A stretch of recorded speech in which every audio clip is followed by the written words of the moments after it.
She's the author of Terrorist Hunter. I'm outing her because the author of this book is called Anonymous. Anyway, you're telling me this nutcase is our only hope for stopping Nefarious? Absolutely. Since well before September 11, she has personally briefed government officials, including former terrorism czar Richard Clarke and his staff in the White House, as well as investigators with the Department of Justice, Department of Treasury, and Department of Homeland Security on the financing and recruitment of networks of the terrorist movement. DC Dingle, freelance terrorist hunter.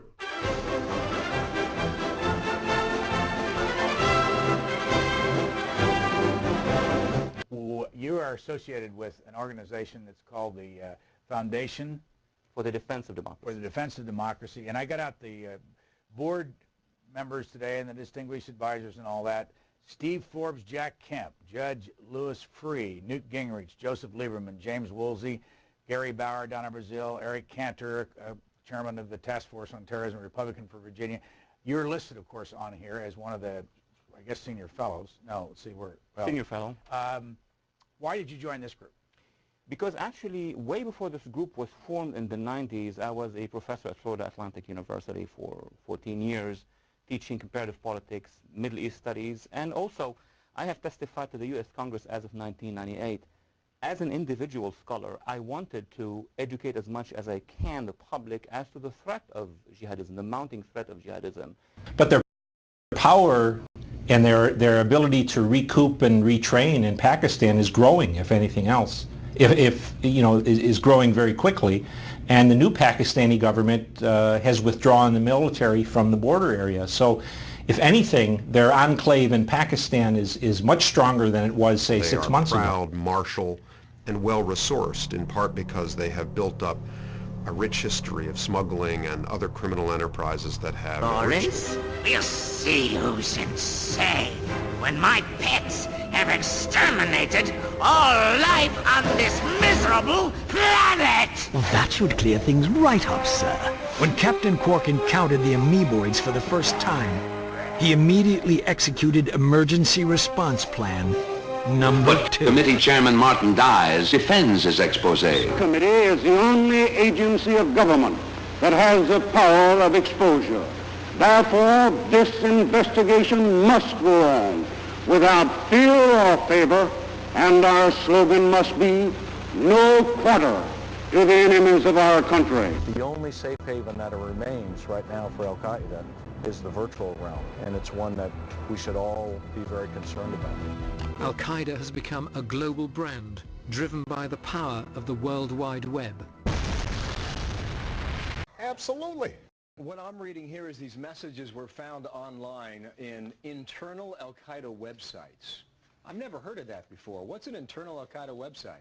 Well, an internal Al-Qaeda website is a website with a password, meaning you need to have a password to go in. So therefore, somebody cracked that password, faking that he or she are a member of the organization and got inside. Fair clarification. Okay, accuses the United States of not taking seriously this threat from Adam Gaddan. Adam Gaddan is the American, now member of Al-Qaeda, who apparently is living probably in Pakistan. He put out his message about 10 days ago.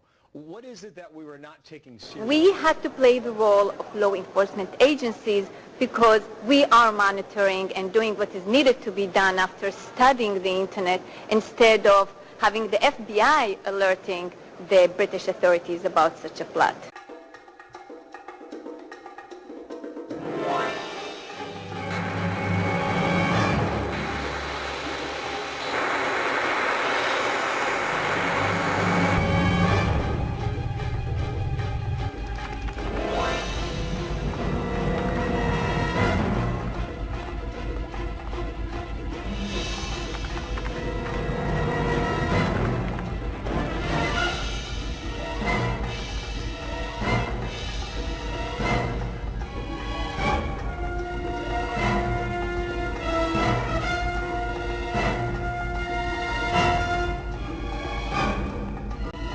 Stopping suicide bombers, you mean specific suicide bombers, specific intervening? Individuals that were recruited online and announced about their time that arrived to go for their own journey.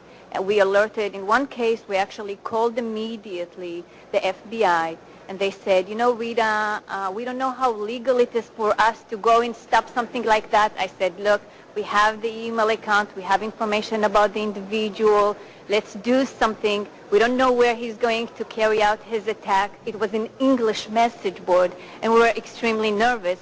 They did not do anything. We ended up finding the individual in the UK, alerted the Scotland Yard. They found him on the plane heading to Pakistan. I'm so sorry you're hurt.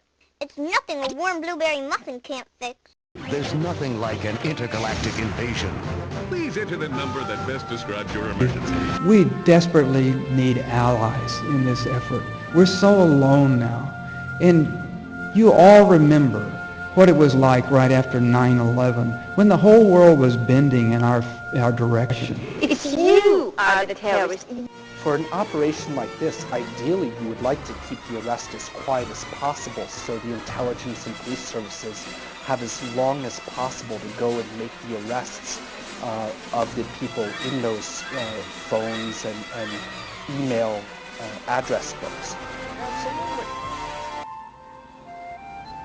Unfortunately, there is no easy template that can help us predict which individuals based in the West will become radicalized.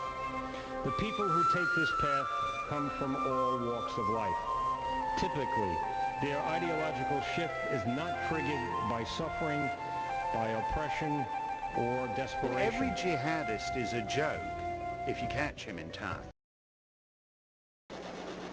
Terrorist leaders and ideologues like Al-Qaeda's Osama bin Laden and Ayman al-Zawahiri constantly distribute compelling arguments to join the jihadist movement. Found no relationship whatever between Iraq and the attack on 9/11. That just doesn't exist. وصار الأمريكان والإنجليز وراء الكذاب وإمعته كالعميان إلى الهاوية. وسيقف بوش في الذكرى السادسة للغزوتين ليطالب الأمريكان بعدم سحب قواتهم من العراق وأفغانستان. But Al-Qaeda has changed. The internet has given it wings. Anyone can learn to fly. Bush, you thought you would be remembered by history as the president who waged a series of successful crusades against the Muslims. Instead, you will go down in history not only as the president who embroiled his nation in a series of unwinnable and bloody conflicts in the Islamic world, but as the president who sent the United States off on its death march towards breakdown and disintegration. Groups and their supporters. Whether fighting American soldiers in Iraq or plotting domestic attacks, jihadists have increasingly turned to the internet to discover, develop, and share all the tools necessary to continue waging war against the United States and its allies. Major Butter and Shed. Let's do something a little more fun. How about combat training?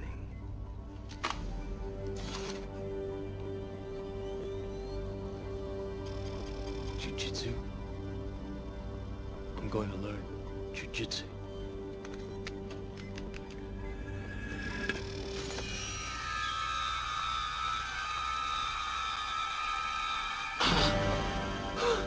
Holy shit. Yeah, Mikey, I think he likes it. How about some more? Hell yes.